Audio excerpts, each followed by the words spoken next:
I'm Trapped MegaMogwai here, and I got yet another Legends of Runeterra video for you guys today. Almost screwed that intro up, but barely managed to keep it together. Today we're gonna do a patch 4.5 review. It's going up later than usual because this video is a bit improv. I didn't really know exactly when the notes were gonna be out, and I did react to them on stream yesterday. So I had a gameplay video planned for today, but we've been really busy planning the trip because I'm going to Italy tomorrow. So I had to stream, and then I have to record this after today's stream, which means that this video will be going up later than usual. But because of the things that we've done, I've managed to cover uploads for the remainder of the week. Yes, daily uploads, despite my absence, even though there's a downside to that, which I'll get to real quick. But yeah, I'm gonna be posting a video every day from here until Sunday included, because I'm going to Italy, in case you guys don't know, for my brother's wedding. My brother's getting married, and I have to be there, naturally. So I'm gonna be taking a plane tomorrow, and we got the uploads covered until then. Unfortunately, because we've had to pre-record the videos, I'm not going to be able to upload videos on neither the new variety cards nor mentioning or featuring cards that have been affected by the recent balance changes. So these next few videos you're gonna get are recorded prior, and hopefully you guys don't mind, but it's either that or no videos at all. So I think it's better to at least upload content, because I got a bunch of spicy decks that I've been making these last few days, and I'm really proud of a bunch of the brews, and I'm really eager to share. But I'm rambling at this point, so just clarifying that, how things are gonna be. And hopefully you guys are looking forward to the content. And when I get back on Monday, I'll be recording with the new cards, the new patch or changes, etc, etc. So without further ado, let's talk about patch 4.5. Patch 4.5 is... it's interesting because it's actually fixating mostly on Eternal. This incoming season, the focus of at least the competitive focus on Runeterra is going to be geared towards Eternal, which I'm not personally the most excited about. I like Standard. I like what rotation did for the game, and I don't really feel the need to go back to, just everything goes, right? Everything's super broken. But it's also going to be fun to explore that format and try to figure it out as well. It's like playing a different game, right? And there are some things that have drawn me to it. But here in the notes, they essentially, mentioned that. I think it's around here. Welcome to the first month of Eternal Ranked. For many of you, it's been a few months since you put down your rotated cards, and now it's time for you to pull them out from their safe spots in your collection and put them back on the board for not only a ranked season, but 2 Runeterra Opens. So they're going to be 2 Runeterra Opens that feature the Eternal format. And you may be asking, are we going to showcase Eternal content on the channel? Yes, we will. It's not going to be my main focus, but I am going to explore it, and I'm going to play. I'm going to record videos on it, and why not? I'll compete in the Runeterra Opens. I'll try to come up with some really crazy broken shit, and we'll see how we do there. That'll be fun. So I will be doing that, but my main interest is still Standard, just so you guys know. But I will adapt to also what's getting prioritized as well, right? So this is a balance patch that mostly affects Eternal cards, but also hits Standard as well. So I'm going to give you guys my review on the changes that I went over on stream. So not actual React Andy right here, but I do have quite a bit to say, right? So first of all, regarding the card buffs, we got loaded dice that now, it used to, for the rest of the round, allow you to nab 1 every time you dealt damage. But now it's the next round. And this is a significant buff, because before, in order to get value out of loaded dice, you had to spend 4 mana and then do a bunch of other shit in order to nab. And that's easier said than done if you've had to spend 4 mana prior. Now you can use loaded dice, and it actually fits the theme of the card because the dices are loaded, so they take a while to pop, I guess. But now you can set it up. It is still an investment sort of play, but you are making use of the mana from the prior round, which allows you to play into this card more. So ultimately, it is significantly better now. And it makes sense considering it's an Eternal card. There's not really many downsides to buffing severely underplayed cards in a format in which there's going to be a lot of broken shit anyways. So I like this change. I don't know if this will actually see play in Eternal anyways, but you know, we'll see. Cosmic Inspiration, Cosmic Rays, and Supernova. The target invokes no longer require you to behold a celestial card. What's really funny is that I actually have an Aurelion Soul Ramp deck that I'm going to upload tomorrow that actually plays with these cards before, you know, the balance change. So keep that in mind. But ultimately, I think it's good. I really like this change because it makes it so that cards like Star Shaping can be run in non-invoke decks more often without having to worry about having to invoke several times to be able to enable these plays. So I really do like the change, and I think it's overall good for Target. As then we drop down to the Crimson Aristocrat, who now gives 1 less power but does grant Overwhelm. And that's actually a pretty big deal, you know. Maybe I'll be experimenting with some Scarground tactics. Overwhelm is definitely the key word that Scarground is really hungry for. So that'll make this card much better. But at the same time, I don't really know if... I don't know how much room there's going to be for Vladimir Scargrounds in Eternal, considering how good everything else is going to be. But maybe I'm underestimating it in that regard. As then we got Pics. Pics now has a barrier, which means you get 1 free attack with Pics, which is huge. Huge buff to a card that was very underplayed, and the same argument for everything that I've been implementing so far applies to this, you know? Bad card is now better.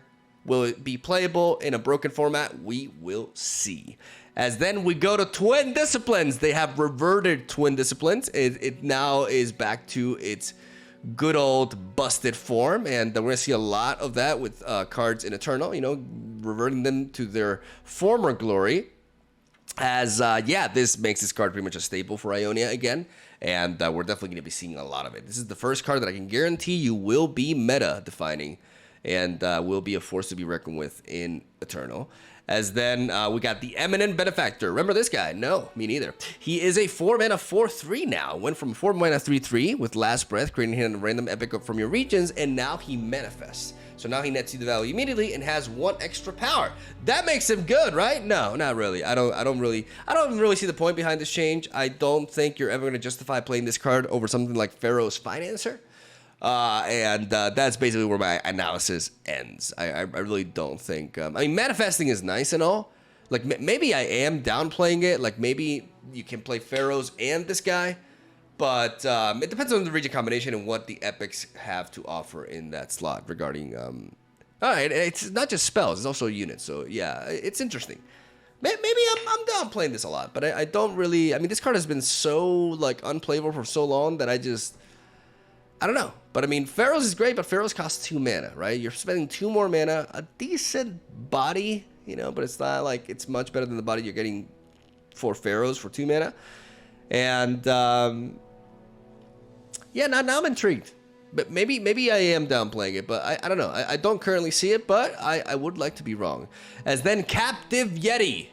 Captive Yeti is now 1 mana when you complete Reputation. There's been a change for Reputation. Regarding cards, like now they cost less instead of they cost 1 or something like that, but it seems like the Yeti was already on this boat to begin with. But yeah, he's a 1 cost 5/5 now when you met Reputation, which is nice, you know. Don't know how relevant it ultimately will be, but at least, you know, Yetis, you can play Yetis in Eternal.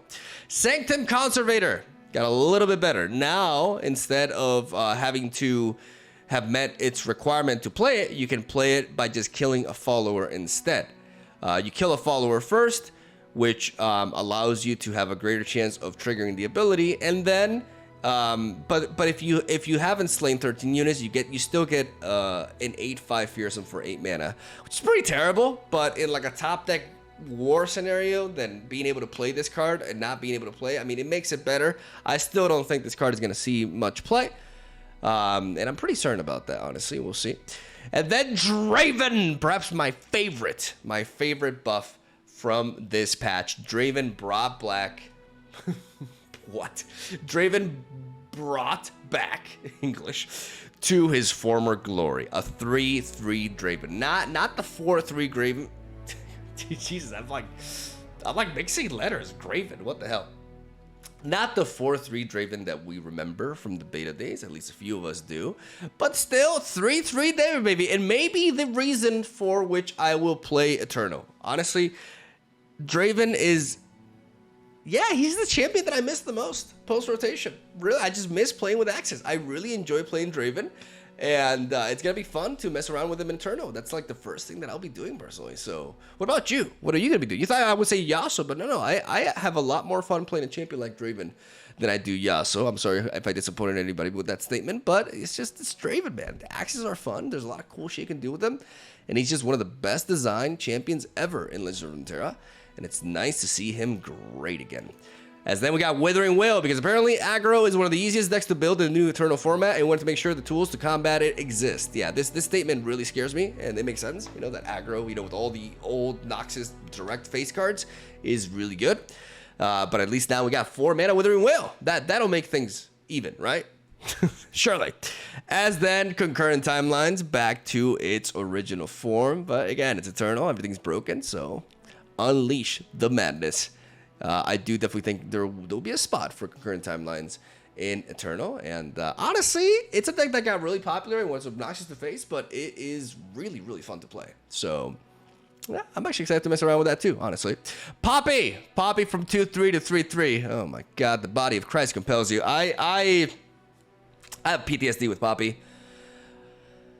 So, yeah, any sort of buff to her scares me. She's not like a 4-3 like she originally was. So, you know, the same Draven scenario, right? Like, she's not like giga crazy, but still scary. And we're definitely going to be seeing something for her in Eternal for sure. Stoke Henchman from a 5-4 to a 5-5. Still, I still don't expect much of him, to be honest. But he's a little bit better.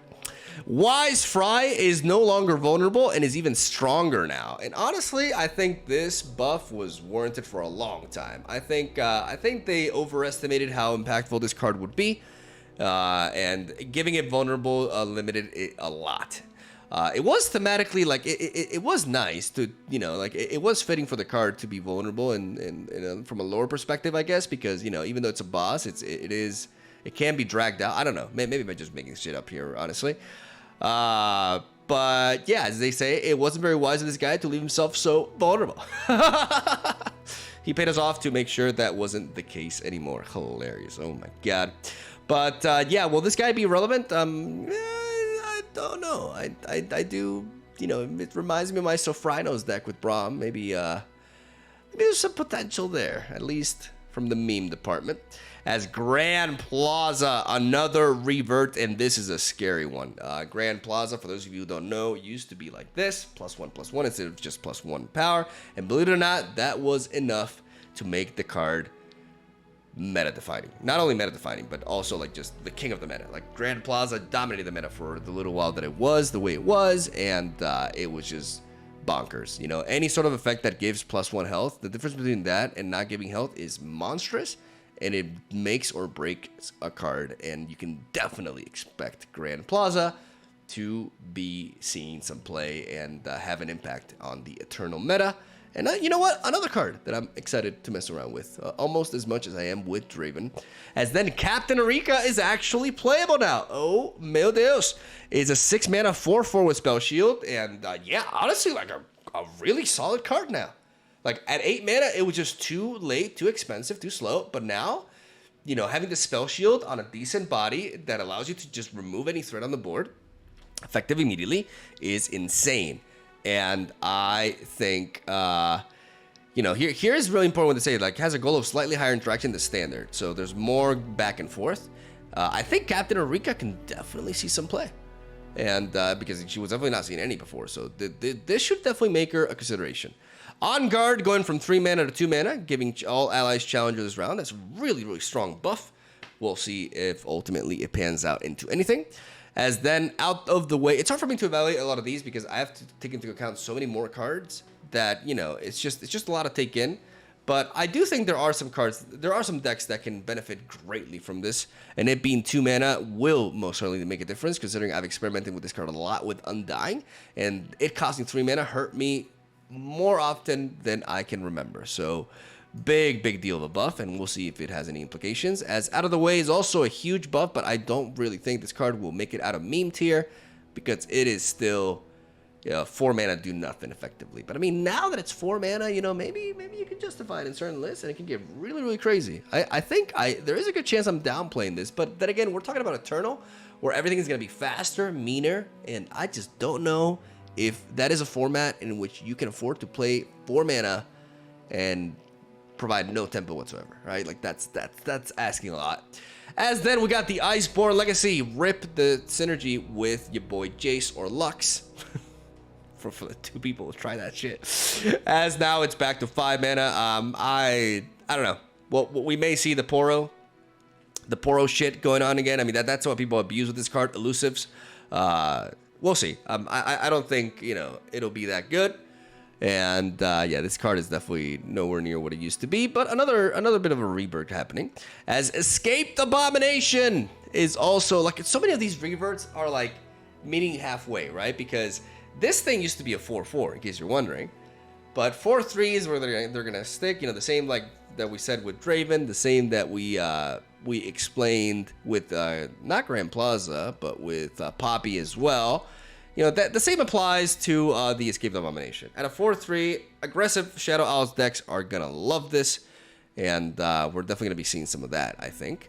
As Blessing of Targon, huge change that affects Standard and affects the Ionian, sorry, not the Ionian, the Targonian Telstones significantly. Like, this is a huge buff, not only to this, but to Taric, because it is his champion spell. And just a great way to buff buffs in Target. buffs in Target English. As yeah, this is definitely gonna carry a lot of weight, especially because the Targonian Tailstones is now one of the best ones after the redesign, and having one of the cards cost 1 less is just absolutely huge. As King Ku Lifeblade goes from a 2/2 to a 2/3. I forgot about this guy, and I'm glad I did. But now I have to be reminded of him.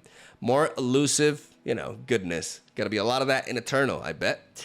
As now we got the card nerfs, and this is a big one, ladies and gentlemen. Samira, now there's 2 nerfs applied to this card.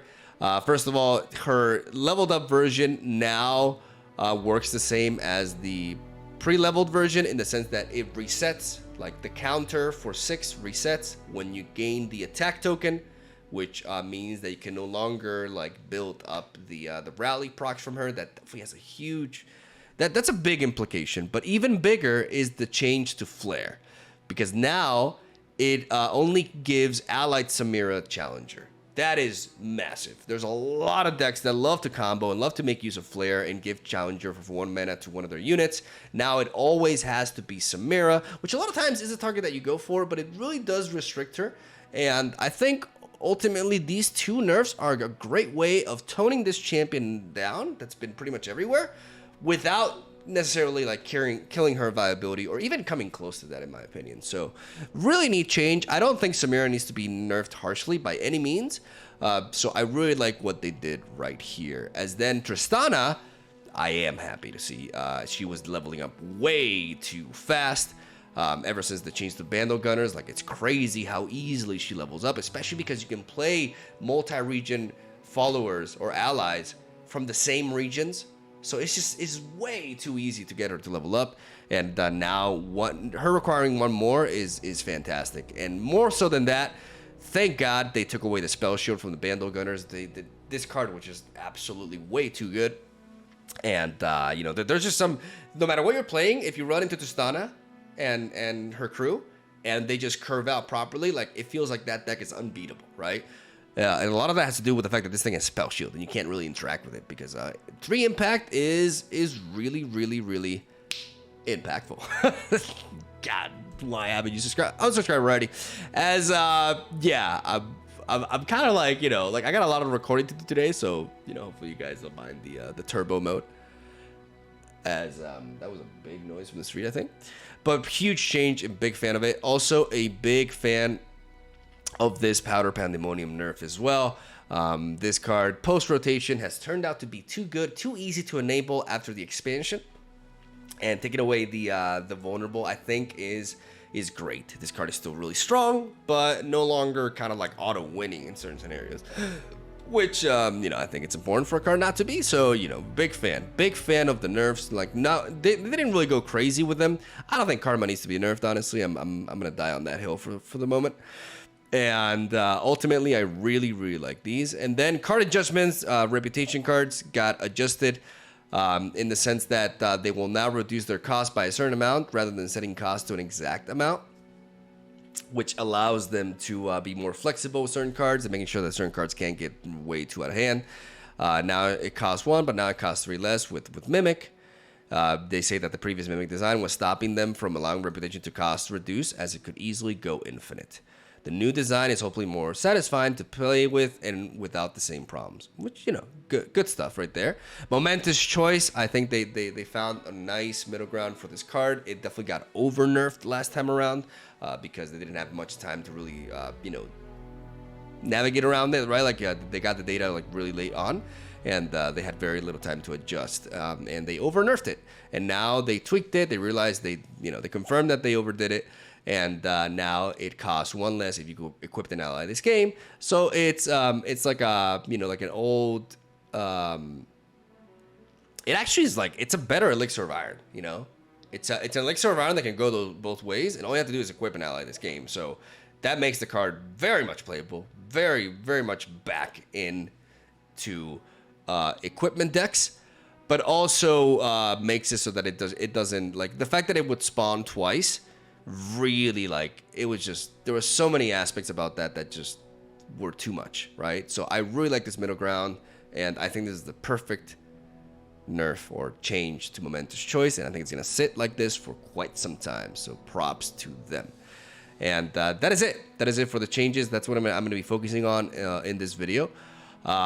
Overall, I am a big fan of a lot of especially the changes that affect standard, and I'm really eager to get into Eternal as well. And it just feels, honestly, like I said, I've said that Eternal is my main focus, but maybe I've been a little bit too aggressive towards, sorry, standard is my main focus, but I've been a little bit too aggressive or too negative towards Eternal. But the reality is, it's just really fun to know that we're gonna have 2 different modes. We're like Magic the Gathering now. We have, you know, we have Standard and we have Eternal or Legacy or Modern, however you want to label it. So now we can play 2 different versions of the game, and they're going to be switching between prioritizing one and the other. And I think that's actually really neat. I don't know about you, but that sounds really exciting. And I'm eager to participate. You know, like I know that rotation is the reason why I came back to the game, but I want to, like, it feels like I have to relearn Legend of Runeterra when I get into Eternal, and that's just really exciting. So I want to see like how shit, you know, how degenerate lineups get with competitive, and you know, let's see what the Runeterra Open looks like. I just love the fact that we have a Runeterra Open every month. You know, shit's great, man. Like, everything about this game is just headed in such a great direction, and I'm just happy to be here. So I'm gonna stop rambling though. We've been at it for 23 minutes, and I think I've said everything I needed to say. Let me know what you guys think about the changes, which ones really shone or stood out for you, and what you are most excited about playing in the Eternal meta, and what do you think the Eternal meta is gonna look like? I'd like to hear your opinion on that. And I'm gonna stop rambling. Thank you guys for watching. Stay tuned for daily Legends of Runeterra content. Hope you enjoyed the video. I'll see you guys tomorrow.